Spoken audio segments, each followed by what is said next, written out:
Terus nomor 79 Parti dari RT 3 RW 8.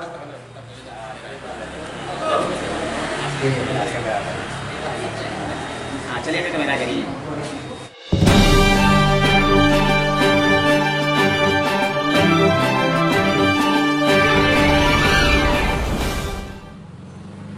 Pemilihan Ketua Pemuda Sungai Bangek untuk periode tahun 2024 sampai tahun 2029 resmi digelar Minggu pagi tanggal 28 Juli tahun 2024 di halaman Masjid Al-Ikhlas setempat. Acara ini dihadiri oleh Ketua LPMK Balai Gadang, Ketua RWLT, tokoh masyarakat, Babin Kantipmas dan anggota pemuda, serta beberapa tamu undangan. Proses pemilihan dimulai dengan pemaparan visi dan misi dari calon ketua yang terdiri dari 6 kandidat utama. Kandidat tersebut adalah Darmanto, Manrum, Marlida Asri, Ridwan, Biverly Oktarian Putra dan Gopal Satio Fardumi. Setiap calon diberikan kesempatan untuk menjelaskan rencana mereka dalam mengembangkan potensi pemuda di Sungai Bangek, termasuk program-program sosial, kegiatan olahraga, dan inisiatif lingkungan. Acara pemilihan ketua pemuda ini didukung oleh warga setempat. Dengan terlihatnya banyak warga yang ikut serta dalam pemilihan ini.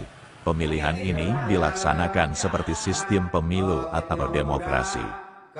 Ketua Panitia Pelaksana Pemilihan Ketua Pemuda Dasrizal mengatakan saat diwawancarai tim Kaba Balai Gadang mengatakan, tanggapan saya, antusiasnya masyarakat cukup tinggi dan juga kami dari Panitia melaksanakan sistem demokrasi ala pemilu supaya marwah dari pengurus kepemudaan Sungai Bangek ini khususnya ke depannya lebih bermakna, lebih berbobot, jadi kinerja jelas bisa membawa pembaharuan kepengurusan kepemudaan Sungai Bangek, katanya.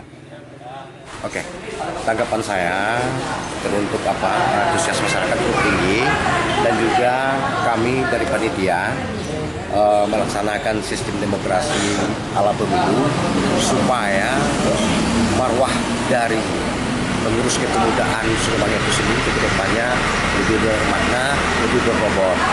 Jadi kinerjanya jelas dan bisa membawa pembaharuan terhadap kepengurusan pemuda Sungai Bangek.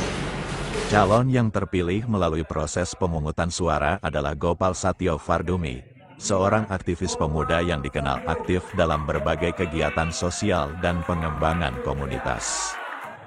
Dalam pidatonya, Gopal menyatakan komitmennya untuk membangun kerjasama yang solid antar pemuda, serta berfokus pada peningkatan kualitas pendidikan dan pelatihan keterampilan. Proses pemilihan berlangsung secara demokratis dan transparan, dengan pengawasan dari panitia pemilihan dan pihak-pihak kepemudaan.